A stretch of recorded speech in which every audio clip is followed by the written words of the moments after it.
All right, welcome to Witchpolice Radio. I'm in my basement, which is now a pit of flooded mess. But I'm on the internet. I'm talking to a band, as I do every Monday night. And the band on this episode, one of you has been on the podcast before, but as a group, you definitely haven't. So I think the best way to start this off is if the four of you want to introduce yourselves, what you play in the band, and maybe just give me a bit of background about the band, because it's fairly new to me, and I'm not sure how long you've actually been around and all that. So why don't we start with Chris, because he's been on the show before. And if you want to just introduce yourself and let people know what you play, and we'll just go around that way. Sure. Thanks, Sam. Yeah, my name's Chris. Play bass in Ponemah. And pass it on to Jay. Sure. Yeah, I'm Jay. I play guitar, some keys, vocals. Yeah. Cool. My name's Ernie. I'll go next. My name's Ernie. And I play guitar and sing as well. Cool. My name's Xanadu, and I ride the silkworms in some landscape that doesn't exist. Mitchell, I play drums. Cool. And is this the whole group, or are we missing anyone?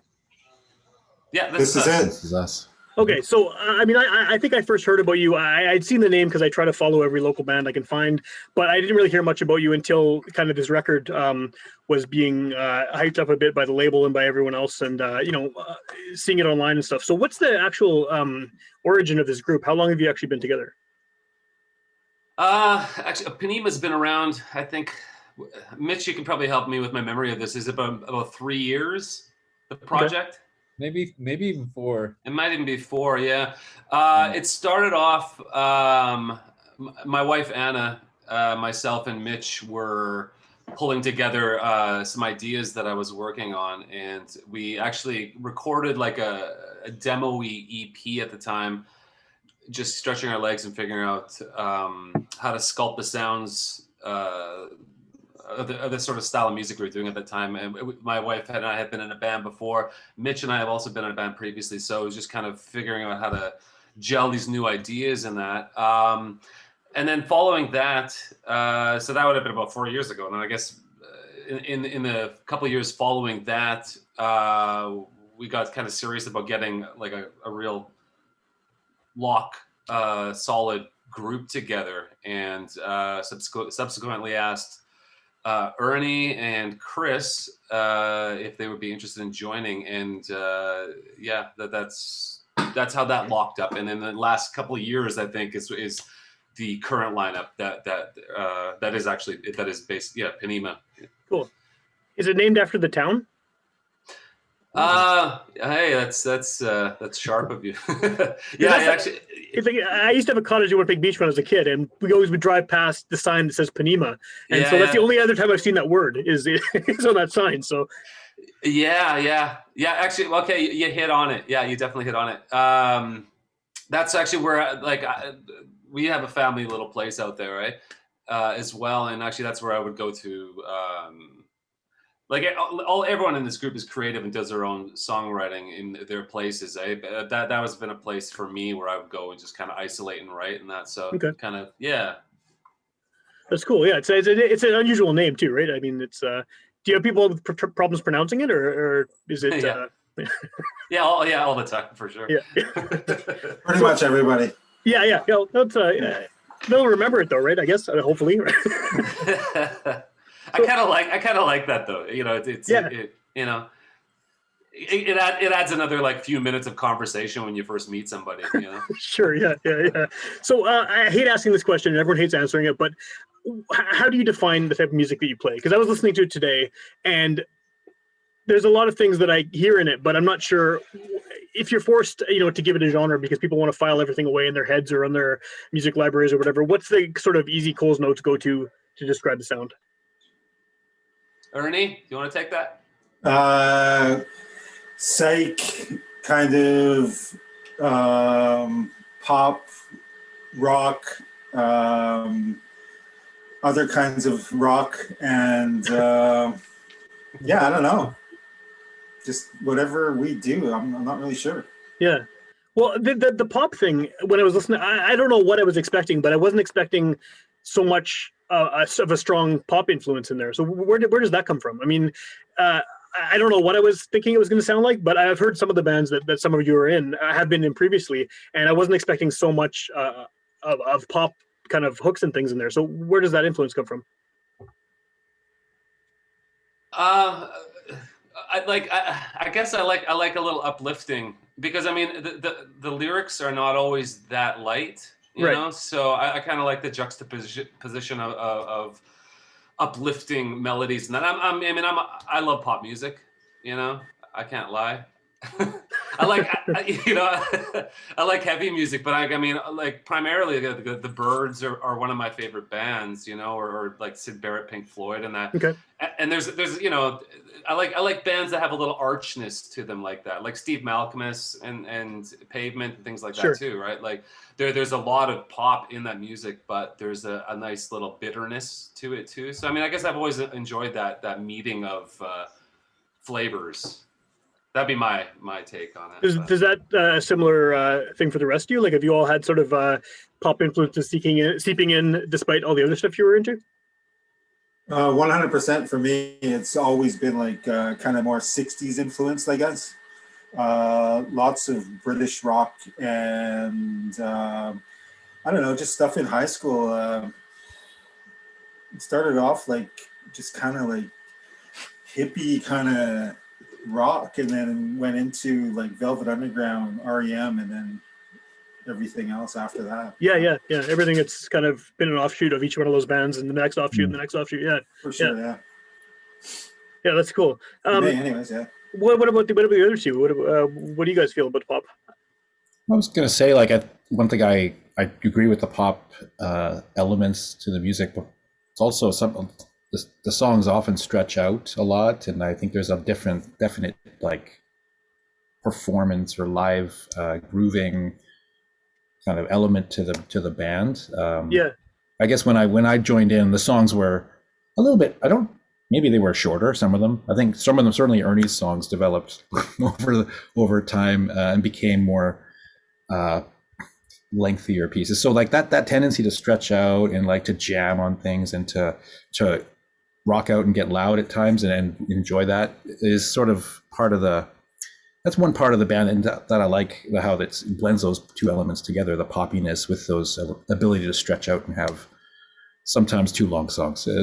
But it's fun. It's really fun to play, right? And we hope the listeners agree that it's that the recording captures that energy. But yeah, it's I like that combination of those two things.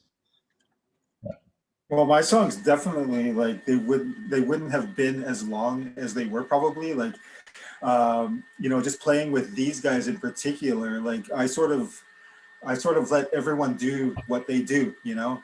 I bring like a sort of like an idea, and if I was playing with another group, probably the same song would sound like completely different. So yeah, I don't know.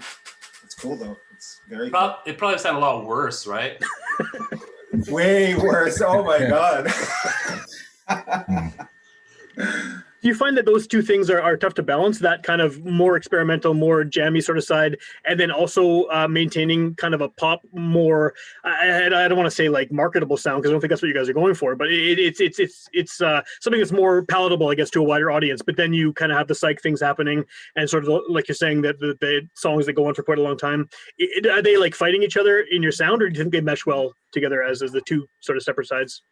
I find it pretty natural. Like, and not to be like sound like you know, high and mighty, but like I like at this point I find it pretty natural. Like I think I have I think I kind of now have, I feel like I have my voice, you know. It's took a number of years, and I don't really feel like I'm combating it, and I don't feel like I'm faking it anymore. Okay. You know what I mean? Yeah. So, but like yeah, I feel it. I feel it kind of just comes together. How it comes together, and it's not necessarily like a success all the time, but you know, it comes together how it's going to come together, and maybe if it doesn't work, it goes in the trash, but like, you know, it hits now and then, you know. And actually, if you stumbled upon like a pop like a successful pop song, that'd be great too. That'd be nice. Yeah. Yeah. Not likely, but yeah.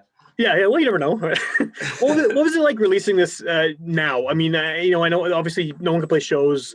An album release show is out of the question for until who knows how long.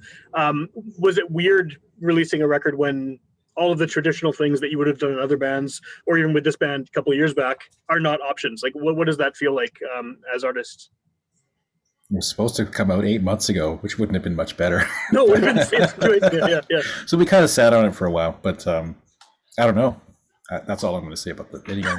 Anyone else want to jump on that? It's kind of an awkward time to do anything musical. It's uncertain. Yeah. But it is for everyone, right? It's not like you're alone. I know, and I've seen bands just go on and throw albums out there, and so I think it's just you just got to get it out. And we all agreed at one point. It's like, well, wait for what? So just yeah. Well, and art has been very patient so far. So it's cool. It's good to have it. It's nice to have it done for sure. Cool. Regardless if we don't have any real plans for it performing wise, but yeah, it's out in the world now, right? Yep. Yeah, that's the important thing. Yeah. Cool. So I guess the next thing I wanted to talk about was about the album and about the label too. Like, I mean, that's one of the best labels in Winnipeg for sure. Maybe in the country, the amount of like just quantity of music they've been putting out for the past, it's got to be 20 years now, right? And I mean, so many great bands. I wouldn't be surprised if some of you have been in bands on that label before. I'm not sure offhand, but I mean, how did you make the connection with art, and how did that end up happening? Ernie, or whoever. Sorry. Whatever.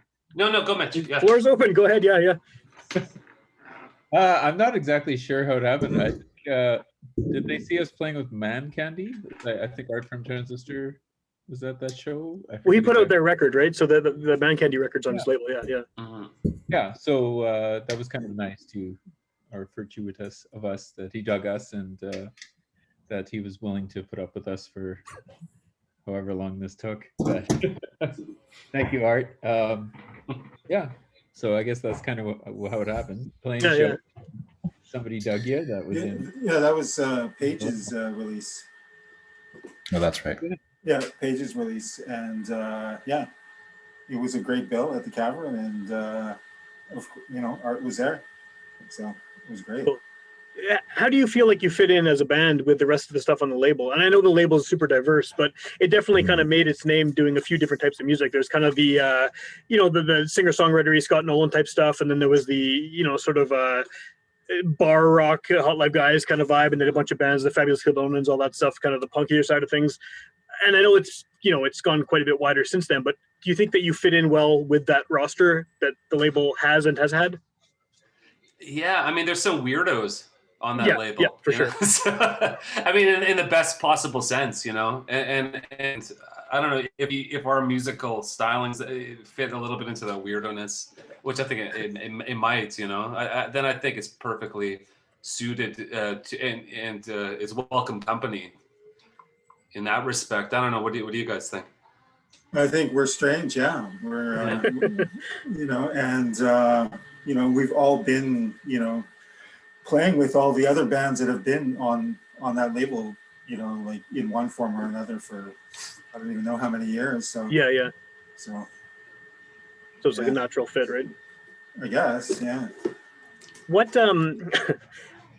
who is your audience for this? I mean, I'm not trying to give me your marketing demographics or any of that shit, but you guys have been in bands for a long time. All of you have been, and so I mean, you're not some 18-year-old starting a band and getting out there. Who are your fans for this? It's cool. I mean, I really like the record when I listen to it, but do you have an idea, like a grasp on sort of who your fan base is? Teenagers from the 90s. But they're all like 40-year-olds now, so. Right. Yeah, well, yeah, most of our friends and people that we can communicate with directly, they're obviously probably we'll say 40 and up, I guess. Yeah. Oh, I think you just froze. Am I back? You're back. Yeah. So I wanted to play originals again because all the younger bands, that's where all the original music is. and it always has been.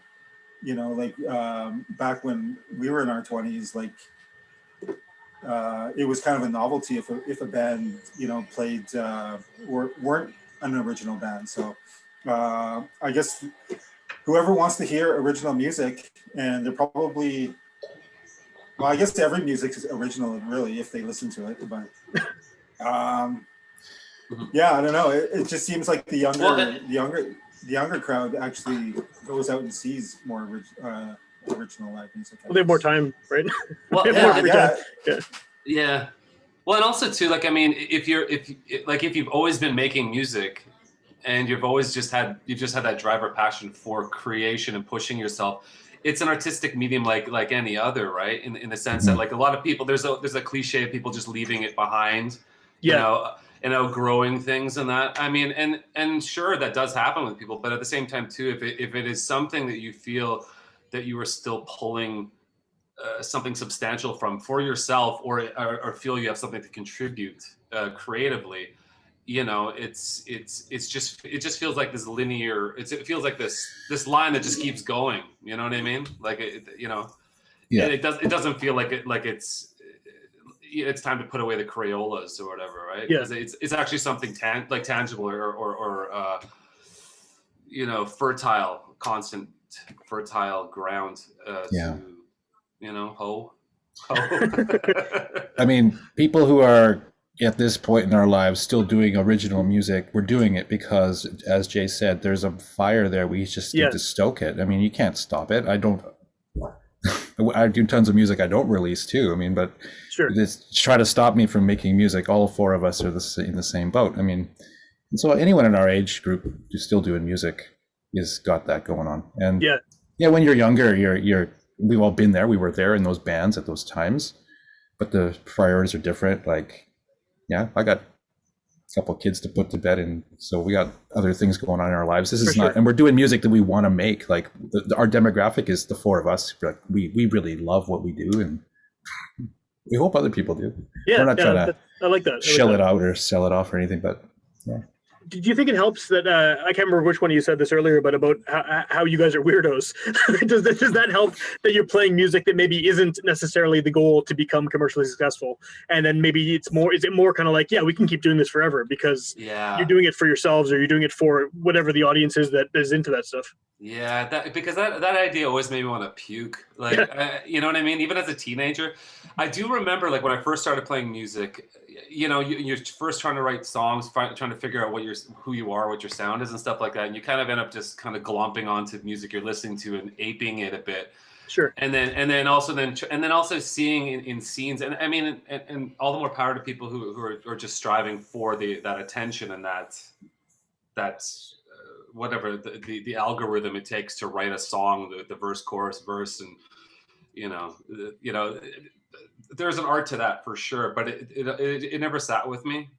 You know, it doesn't seem like it didn't seem like something didn't seem like an artistic decision to follow if you wanted to eke any kind of enjoyment out of it, right? Right. Yeah. No, that makes sense for sure. And I think that a lot of people who are still doing something like this, that is why they're doing it, right? Because it's a compulsion mixed with a passion project at the same time. Yeah. So how and then that, obviously, like we said, there's no shows happening. People can't go and pick up an album at a show, at a merch table like they normally would. What's the best way to hear you now? Like, how do you want people to check out the album, considering they can't go buy it from you guys at a gig? Buy it on Bandcamp, I guess.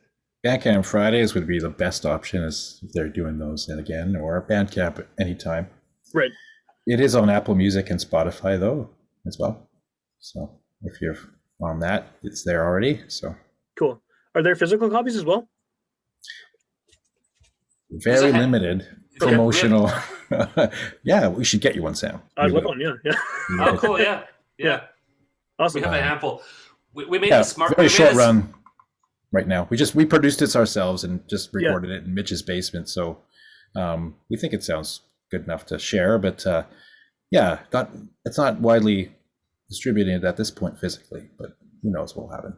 Cool. Well, how do you feel about this? This is maybe a big question, and I'm not looking to get like super deep into it. But how do you feel about the way that music is consumed now? Because you guys have obviously been in bands in the before times, like not even before the pandemic, but before this current era of Spotify and all this stuff. How do you feel about having your music on the internet in this way? Like the fact that people might listen to one song on Spotify because it sounds on playlist, and then never bother to check out the rest of the album. Maybe never see you live. Maybe forget you even existed if the name doesn't stick in the head. Right? What's your take on this? Being a band and trying to release music, and there's 10 billion other bands all competing on the same platform, whereas it's very different than it would have been even 10 years ago. Well, I have an anecdote that relates to that, actually. I remember I used to play in a band called National Monument, and we toured out west one time, and we played a show at the Besnard Lakes at this bar in Calgary. And I just remember after we finished our set, my friend Jim and I, who played in the band with me, we were sitting there, and there's this guy who was like completely inebriated sitting in front of us, and he's like rocking on his chair.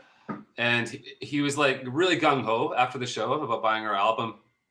And I nudged Jim, and I was like, "Hey, Jim, look into the guy's chair." And we look, and it's our CD, just sitting. Like it was like he didn't care. You know what I mean? He was just like he bought it, whatever. So in some respects, having a physical copy kind of ends up under the drunk's chair too at times. Or in a basement in a box somewhere. Right. So being able to be on platforms, I think, is actually pretty wonderful. Like even if somebody did hear it once and never again, someone heard it once, which is kind of interesting, right? Like, yeah. Well, and it could be anywhere. It could be a 75-year-old in Slovakia or something, right? And then maybe they just randomly happened upon this for whatever reason, and then maybe they like it. Yeah, so that's kind of cool. That's actually a market. The 75-year-old Slovakians, You hit it on the head. Yeah. Outside of the record specifically, what's the best way for people to find out what's up with potential shows in the future, assuming things change? Because the good thing about this being a podcast is people will hear it in a few weeks, but they can also listen to it a year down the line, 2 years down the line. It kind of lives on the internet forever. So is there kind of a main website or social media presence you would point people towards to kind of keep track of what you're doing? Yeah, there is. I believe we have Ponemah.com. Or Ponemah Band, PonemahBand.com, and through there you can link up to our Facebook and stuff like that, which is usually the way that we kind of promote things. Which cool, I guess. And there's Instagram too, eh? And then obviously, like you said, it's on the streaming platforms, and Bandcamp is the way you can actually get paid for it, which would be nice, right? Yeah. Cool. Yeah. Awesome. Not to dwell too much on the pandemic, because I end up talking way too much about it every time I do one of these. But just to kind of wrap things up here, what assuming the pandemic ended tomorrow and you could get back to some form of normalcy, obviously that's not going to happen. But what would be the ideal thing for the band to do? What would Ponemah do if you could sort of suddenly you're thrust back into the before time and you can start acting like bands did a couple of years ago? Well, we should probably start jamming, guys. Yeah, I think learn how to play the songs again, like Ernie had said before. Yeah. Play our instruments again. Or just get in a room and sniff each other and try to like get familiar with each other again, and go reacquaint each other with each other. Be in the same corner of my basement. Oh, okay. Gonna what now? Edit that. Have you had any chances to get together at all during this, even in that short window where there was kind of relaxed rules, or have you all been separate the whole time? Yeah, actually, we had a show kind of lined up, but then things started kind of getting bad. Oh yeah, canceled it. That was like a year ago, though. Yeah. So that was almost at the beginning of all the stuff, really. Yeah.